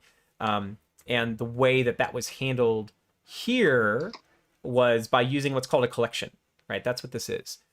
So for a particular vet, I actually have a collection where I can just store all of those specialties. And again, I get that single read, and I can then just retrieve a set of specialties for any particular vet, and I can go back the other way, right? I can also go back the other way. In this particular case, we chose that for a given specialty, I can then have, because this would create multiple rows here using this clustering column, I could then have multiple vets per specialty. So it's one way that we represented that same kind of many-to-many relationship But again, it's not through a join table. There's no joins, that kind of thing. I don't know, Cedric, is there anything else you want to say on that one? No, I'm all good. I do have questions coming from partition key, clustering key, the regular ones. So answering on spot. Yeah, that's where, by the way, this workshop, if some of those types of things that you're curious about, because I know that we're talking about some components of Cassandra you may not be familiar with, then I highly recommend if you check out last week's repo and the last week's workshop, the introduction there on that one, you'll get a primer on all of the stuff. So I would say that that's probably a good one we need to reference. We do have a good question from Tifomi Golovac. How to find owner by part of his name? Because this is a use case in the app. You can totally find the owner based on the last name. And look at the pet clinic owner table. ID is the partition key, not last name. So how it is possible? And it's a good spot. So in some cases, if you know that, for a single last name, you won't have a lot of IDs. This is what we call low cardinality use case. You can create on the table what we call secondary indexes. And then a last name becomes something you can query on. It will be it will be slower than query by ID, but still, because the cardinality is low, it's still acceptable. But hey, I do have close to me just an expert on data modeling, so maybe he can complete my answer. Oh, it's a good answer. The other question I've seen was about partition size. What does it? So once we denormalized 4 relational tables into one Cassandra table, what is the size of that partition, and what is the duplication like in that partition? So if you can go, David, if you can go back to that example. Oh, which example are you looking for, Artem? Where you had the 4 tables, relational tables, denormalized into a single one. Oh, okay, yeah. This one? Yep. Yeah, this one. So how do you analyze the partition size? So partition is defined by the owner ID, right? So it's the partition key, and now you need to basically count or estimate the number of rows for an owner with a large number of paths and visits. For example, an owner in the extreme case may have 10 paths, right? So and then each path will have to visit clinic like every month. So let's say, for simplicity, 10 times a year, right? So every year you will generate for each path, you will have 10 records for the visits. So for 10 paths, you will have 100 records overall. So this partition for this owner, each year it will add 100 rows. So it's a small partition, right? So if you assume the owner will have that going on for 10 years, then you multiply it by 10. Again, you have 1,000 rows in that partition. It's a small partition. There is nothing to worry about. In terms of duplication, we are not duplicating owner information here, right? Because they are static columns. All 1,000 rows will only store that value once. So the static value column is shared by all the rows in the partition. For the path ID, we have for the paths, we will have to duplicate for all 1,000 rows. For example, we will duplicate the path, birth date, and path name and path type. But then visit date, and visit description will not be duplicated. Right. So we only have to deal with duplication of path name, path birth date, and path type. But that's usually, for this example, it's not a problem at all, because path name is unlikely to change, path type will not change, and path birth date will not change, right? So there will be no problems updating those values and things like that. Cool. All right. Thank you, Artem. All righty. Let's move on and go to the next spot here. Now, at this point, your Astra databases should be well up and running. I would not imagine any of them aren't. So if we go back... Probably not. Yeah, I would be really surprised. So this next spot here, you're just going to go ahead and very quickly create the data model here. So this is section 2 in our repo to create the Pet Clinic NoSQL model. So you'll go ahead and execute this, and you'll end up with that same structure that you just saw over here. This is what we're essentially creating. You're going to notice some of you who are asking some of the questions too about what Cedric was talking about. You'll find that there are some indexes and such that are in play, especially if you're going to try to search on fields that are outside of your primary key or whatever. There are some use cases for them, right? And you'll see that those are in play. So again, we're going to go to the number 2, create Pet Clinic NoSQL data model. And by the way, I should point out that today, Gitpod apparently pushed out a major update, and hopefully this is all going to work smoothly. But not yet, but pretty soon, at some point when we get down here later, you'll find a spot where we'll use Gitpod, and we'll see how that goes today. Hopefully that goes okay. Can you show again where did you click to open this Gitpod? I think you were too fast. That's not until later down into section 4. This is actually getting more into the homework part. Yeah. This is the more of the homework part. But we're going to take the last part, and I guess I'll just go over this real fast. So this next part creates the data model, right? Then you're going to essentially grab the data that we exported out of SQL. That was the data that I was talking about here. And you're going to then transform and load that into the new data model.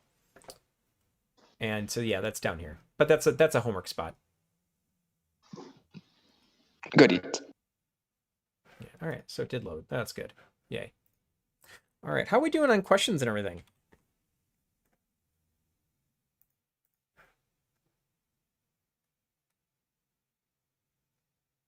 So far, so good. Question, we are good. We are doing good. Yeah, we're good. Okay. All right, so we'll give everyone a moment just to get through section 2 there. It shouldn't take too long, really. And then I'm going to do along with you, actually. I need to reconnect up my piece over here, actually. So let me do that.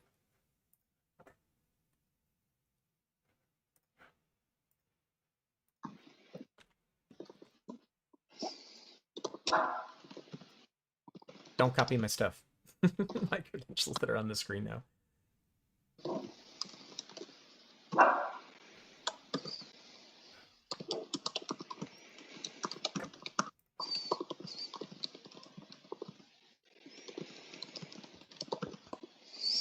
that's right. Yeah, I need to do that real fast.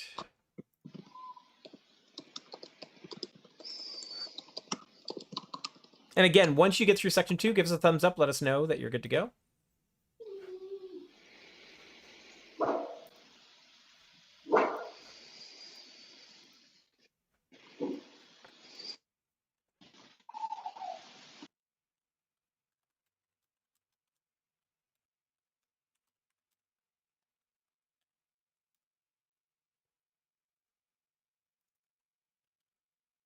Now, what I'm doing, by the way, is not related to what you guys are doing. I'm doing something as part of something I'm going to show you here. So if you're like, what is he doing? Where am I supposed to be doing this? No.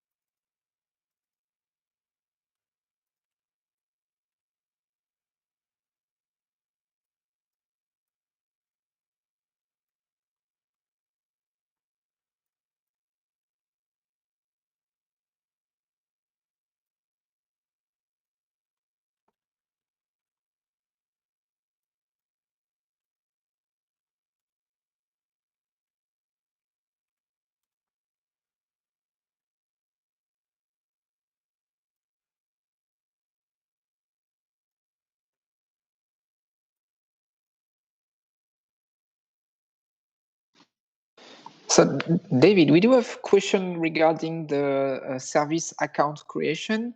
So maybe you can show Yeah. people how to do so. Yeah, let's do that. Because the UI evolved probably. Yeah, so when you're in your Astra UI, okay, you'll see this little piece over here with this current organization, right? So if you come in here and you can go to manage organ. Now I already have an organization in play. So I don't have a new one there, but you would actually come in, you can actually add in, maybe I should just go to a brand new account. I could do that. Yeah, you would come in here and you would have a button. It's a button I don't have because I already have one. So you don't happen to have a no, you know, how about I just create one that doesn't exist? Let's see. Here's my Brave. I need this one instead.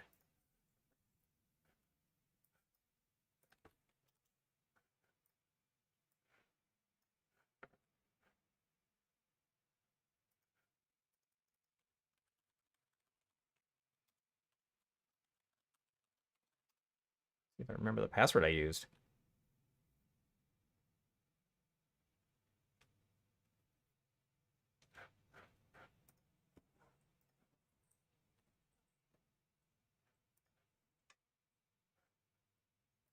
You know, I'll just delete this one. It should have.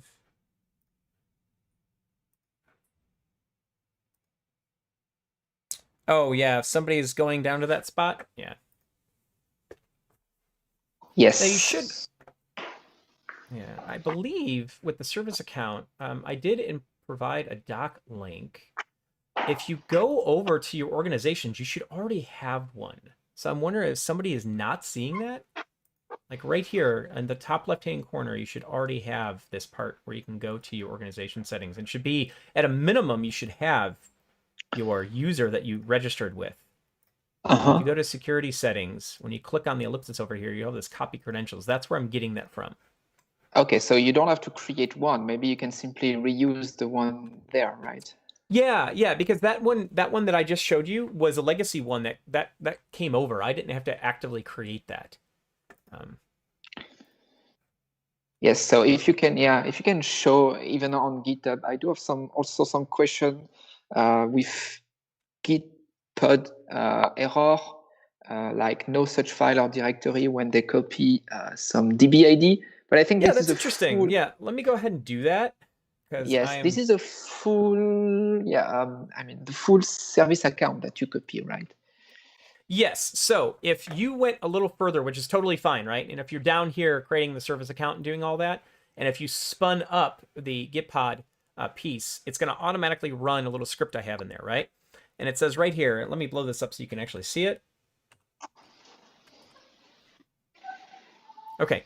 And it says paste your, it says if you don't already have a service account, then create one and then paste your service account credentials here. So this is what I'm talking about.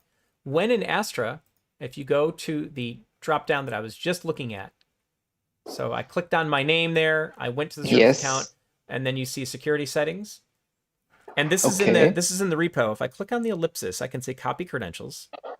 Okay. And I just go back and I just paste those. Now it says paste your database ID here, right? Now what I want to do is I'm going to come back to my dashboard. Okay, show my databases. I click on the one that I'm working with. So this is the one that we created for this workshop based off the repo. I say copy my cluster ID. Now I'm going to go ahead. I'm going to paste that in. And then right there, it actually went and downloaded my Secure Connect bundle and everything. So that did what it needed to. I don't know. I see JT Delato.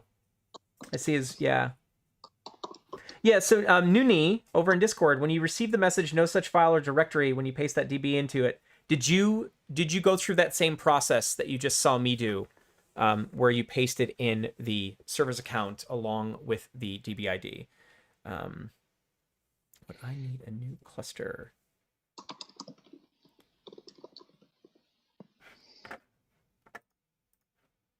And for JT Delato, let me see if I can get you an answer on that one. I'll ask the team. Oh, okay. Now, another way you can do this, by the way, this is the long way of doing it, but you can totally do it this way. Go into your, if for some reason that script isn't working for you, when you go to the database that we created, if you say connect, pick any of the drivers. It doesn't matter. You see this download bundle. Oh, that's good to know, Jay. Okay, I wonder, JT Delato, if that's part of it. I would say to go ahead and create a new database along with us and see if that changes it for you. Because if it was months ago, that may be one of the legacy or classic databases, because there has been a lot moving on the Astra front. So I would definitely go and create another one. So if you go to, again, to connect, and you go to connect using a driver, any one of them will work. You'll see this download bundle. So what you can do is you right click, don't click on it, it'll download it to your local machine. If you right click on it, say copy link address. Okay. And then if I say curl -L, I'm using double quotes. I'm going to put this in double quotes. I'm going to redirect this out to Astra creds.zip. Then that will get you your secure connect bundle as well. And that should work just fine. Right, so the only difference between what I just did and the script that's in there is the script just does it through the DevOps API. I don't know if I had a bug in it or something, but you can always just go and download it directly.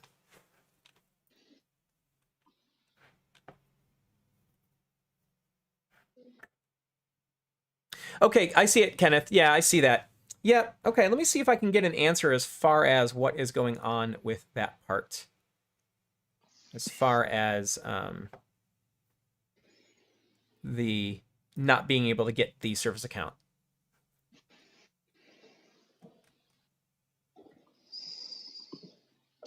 All right, and then from there, then the last part, if you're actually going through, and I'll just go ahead and do this so you can see it, you want to generate your application token. If we're going to go forward with this part, there are instructions on how to actually do that. If I'm in here, if I'm in the Astra console, if I go to settings, right? You see I have a whole set of them already. I can actually, an application token allows you to connect securely through your apps and everything. And you set these up and you get this kind of one-time token. I mean, you download it once and you can use it all over the place, right? You can use it for multiple applications. You can use it for external tools or whatnot. So what I'll do is I'll say, just to make it easy, select like an admin user, generate my token, and then you're going to get this information. I'll download a CSV file here. And then at that point, right, once I move away from this screen, then I'm not going to see that anymore, but I have my downloaded information. And I'm going to put that off screen. So you see I have this new token now, and I did download it, so I can go pick that up.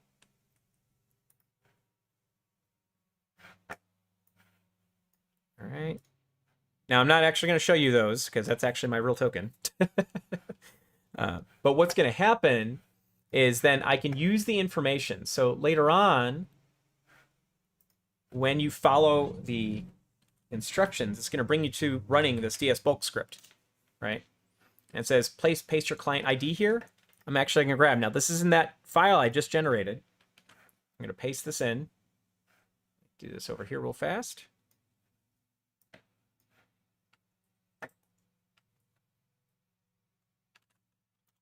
Those are my actual real credentials. And this is all put in the instructions as well. All right. Let me pull this back over.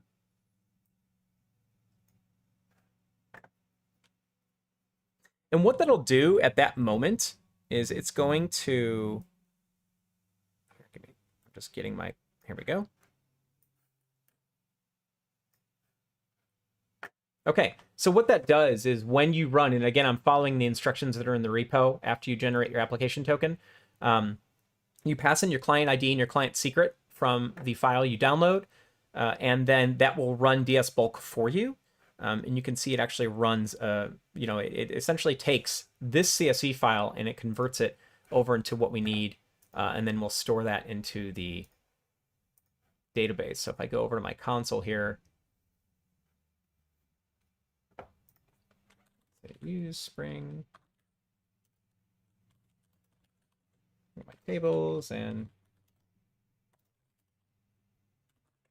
my owner table. And there, now I've got a set of data, right? So this data is the same data that came over. The difference, if you notice in my ID, I've actually generated a UUID on the fly. I did that with dsBulk. So that's actually in the script that we provide. I actually have the whole command in there. There we go. And you can see the command where we're actually generating the UID and so on and so forth. So hopefully for those of you, I apologize for those who were having some issue with some of the tokens and everything. We can follow up with that to see what's going on there. I don't know if something is missing in the instructions or the UI changed or whatever. So I apologize for that. But hopefully here you can see you can still go through like a manual process if you need to do all of this. And you can do it right through the UI and just download things as well. Alrighty, let's see. Oh, totally. RK007, you can use a previous existing token. And it's actually one of the cool features of the tokens that once you have them, right, then you can use them kind of moving forward, and you can even use them across databases and everything. It's just that authentication layer, right? So you can totally reuse it. Yeah, you can load without dsBulk. There are some other tools out there. There's this... There's an upload piece in here. You could load through your application. If you already have an API, if you're talking to the application, you could load through REST. So if you went to connect here, you see there's a REST API, actually any of these, but you could actually load up. You could load data if you know how to use REST and you're familiar with that. You can actually load data that way. But I would say dsBulk is the tool for this kind of thing. If you are looking to take sets of CSV files and stuff and you want to load them into Cassandra, dsBulk is the tool for that. I don't know, Artem or Cedric, if you have anything else that you guys use. dsBulk is really what I go to for that. That's right, unless you have so much data that you want to parallelize the process, then you go to some distributed framework like Spark. Okay. Indeed. All right, I think at this point, let's see, we've got just 13 minutes left, right? And the good thing is that the rest of what's in here is actually for homework anyway. So I think we should probably move over to the Menti and get our swag quiz going. What do you guys think? We need some time to do the swag anyway. Swag is most important. Yes. Yes. So let's come back over to Menti. And let's see, does everybody see the Menti? All right, let's get our swag quiz going.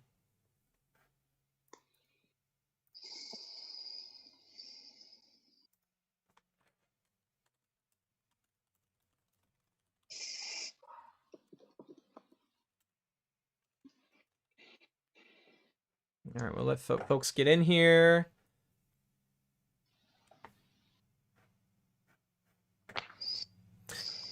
Ravi over in YouTube asks a really nice question here. What are the most common and critical issues that we will face during migration? One of the things, and Artem kind of talked about this when he looked at, when he was talking about some of the overall methods that you can use. And that one in particular case with like dual rights or the shadow rights. And actually, Artem, you talked about this in every one of the cases where you're not going to get the data model and everything absolutely perfect and right on the first time. It's not going to happen, right? Especially as you start testing for performance and scale and ensuring things that are working the way you expect and everything. So I would say that that's where doing something, especially if you're going to try to do like a no downtime migration, doing something like shadow rights makes a lot of sense because you always have your source system in place still there and working. You haven't just flipped the switch and said, okay, we have to just deal with it now. So you always want to ensure that you have room to make mistakes and that you're not setting yourself up where once you flip over, you have no other choice now. So I would say definitely probably not getting your data model right the first time, and it's going to take multiple iterations. Cedric and Artem, you guys have anything you want to add to that? No. I'm in front of Menti waiting to win some swag, Oh, they nearly answered the question. All right, so we have folks in. All right, let's do the Menti. I want to win some swag. All right, so first one. You simply copy your SQL schema over to a NoSQL database. Yes? Oh. Just done. Okay, this one. Speed question.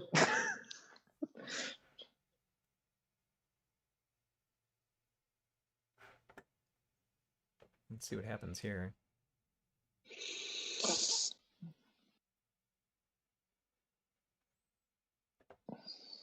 Yeah, the correct answer is no. Yeah, you don't ever want to simply copy your SQL schema over to a NoSQL database.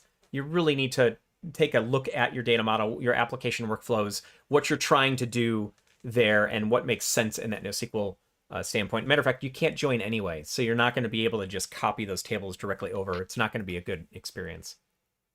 All right, so let's look at our leaderboard. By the way, speed does matter, speed and correctness.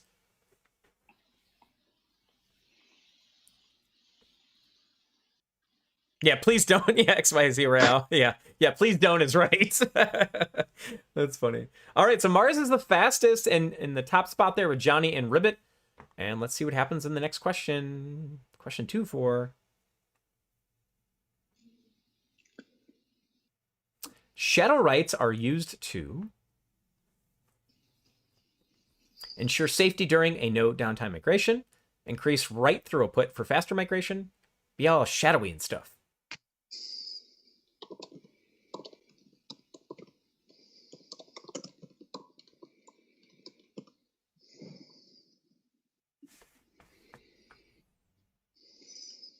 All right, so the correct one there is to ensure safety during a no downtime migration. You don't really get any increased write throughput. All you're really doing is splitting the writes, and you're going to the original, the legacy source system, and your NoSQL database at the same time, right? So it doesn't have anything to do with throughput. But what it does do is ensure that during that process, this goes back to the question that was just asked by Ravi, about most common and critical issues. If anything goes wrong during the process, if you're writing out to your NoSQL system and you find that, oh no, this data model doesn't work or something like that, you still have the source system. It's still being written to, your application still talk to it and everything. So you're not at this position where you're just stuck and now you have, late nights at 2 a.m. trying to figure it out or something like that. You're totally good, right? So it's about safety during a no downtime migration.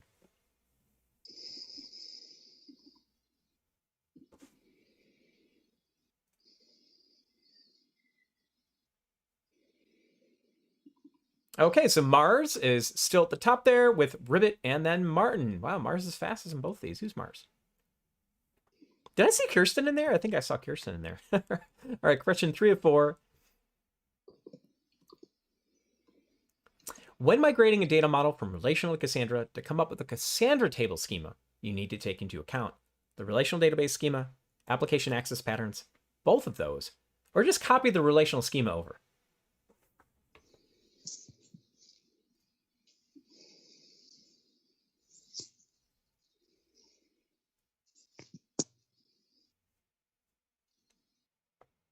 And that may have been a little tricky. The correct answer was both. You need to take into account both the relational schema and your application access patterns, right? And you have to analyze both of those as you're creating your new table schema for Cassandra.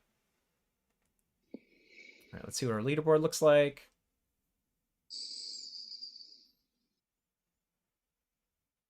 Uh-oh, we got Ribbit. Sorry, Ribbit. All right, so Mars is still keeping the lead right there. This is the first time I've seen someone be fastest every time in a row so far. Can someone knock Mars out? No offense, Mars, but... All right, last one. It's for all the marbles.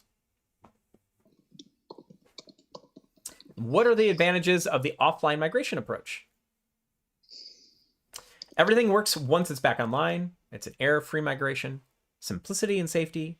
There's no need for ETL. We never need to bring that legacy database up again.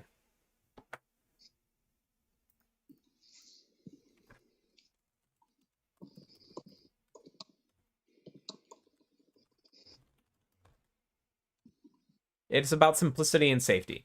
Yeah, that's the offline approach is the simplest of all of them.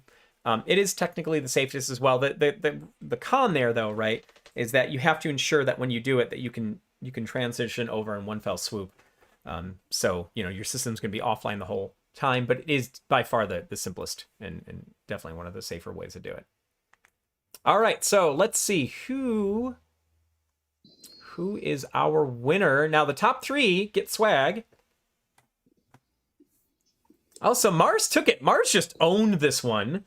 So Mars, congratulations at being on the top there. JT and Martin, you all 3 of you are swag winners. So make sure to take a picture, take a screenshot of your win, because you will need that to submit to Jack. And Jack will probably be there he goes. He's dropping some links, and make sure to submit that to Jack so you can get your swag. All right, and before we do this, okay, so we've only got about 5 minutes left. Real quick, I mean, we just talked about the DS bulk piece. That is actually part of the homework for those of you who want to do it. So let's go ahead and talk about some of the resources. Now, on this page is a whole set of information, right? If you're not familiar with Awesome Cassandra, you should really check that out. Moving from going to Cassandra from relational, there are multiple posts there that are in that tag there, that anchor, that Cassandra from relational one. There's some really good stuff there. There's a nice blog on best practices for migrating from a relational data platform to Apache Cassandra. We don't usually include this kind of stuff, but there are some free on-demand webinars that are in there as well, but they're really useful and informational, and that's why I put them in there. So I just want to be upfront that they are, they're on-demand webinars. You have to put like an email address or something, but it is really good information. As always, if you want to learn more about Cassandra and get in deeper with that, then there's academy.datastax.com. Everything there is always free. There is the datastax.com/dev that's actually going to be in part of the homework. That has a lot of embedded learnings where you can use something called Katacoda. It'll actually spin up Cassandra for you. You can do data modeling and stuff right there. Community.datastax.com is like the Stack Overflow for Cassandra. So if you have more technical questions or longer form questions, that's really a great place to go. And then finally, our YouTube channel, the DataStax Developers YouTube channel. We have new workshops coming out every week. You subscribe there, you'll get notified, and you'll be aware of the things that are coming. Here's the homework, right? So if you just complete, it's really about completing the hands-on portion to get the NoSQL or to get the DS bulk load into your database, and then to just show us that you've got it in there. There's some other content there. You see that try it out Cassandra data modeling. That'll get into a lot more detail about some of the things we talked about in the data modeling here today. And then it'll let you do it at your own pace and gets into it a little bit deeper as well. There are certifications as well. So one of the things that Jack is going to drop is another a form that in this form, you can either do one of two things. One, you could choose to get vouchers. Those are $145 each normally, but these are free. You just have to fill out that form to get them. And these will give you 2 attempts. One voucher will give you 2 tries at any of the Cassandra certifications out there. So that's nice on its own. The other one, if you paste in your DB ID, matter of fact, the ones you created today, you can just paste that right in. Then you can get yourself a $300 Astra credit. So again, that $25 rolling monthly one that we give you is enough to be, that's essentially free. For any kind of the stuff that we're doing like this, you're never going to go beyond that. But if you did get to a point where you were doing more in Astra, then you can use that $300 credit. Either one is up to you. And like I said, we do our weekly workshops. Join our Discord community.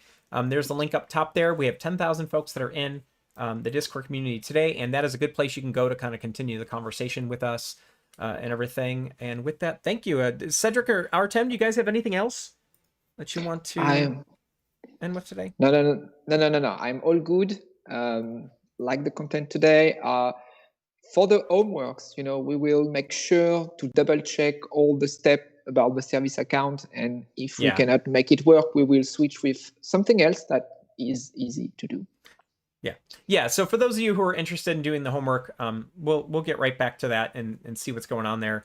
And as Cedric said, if that's not going to work that way, we'll get in new steps. We'll make sure something happens so you can get your badges. Exactly. And anyway, we will be there in 12 hours to replay the session, and Yeah, right. we need that to work. So Yeah, totally. we will make that happen. All right. Well, with that, thank you, Artem. Thank you, Cedric. And thank you, everybody, for joining us today. And we will see you next week, hopefully. All right. Take care. Thank you, everyone. Bye.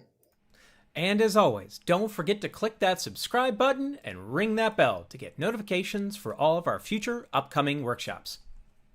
Imagine a being gifted with powers from the goddess of Cassandra, who grew those powers until she could multiply at will, move with limitless speed, and unmask hidden knowledge. With those powers, she was able to fully understand the connectedness of the world.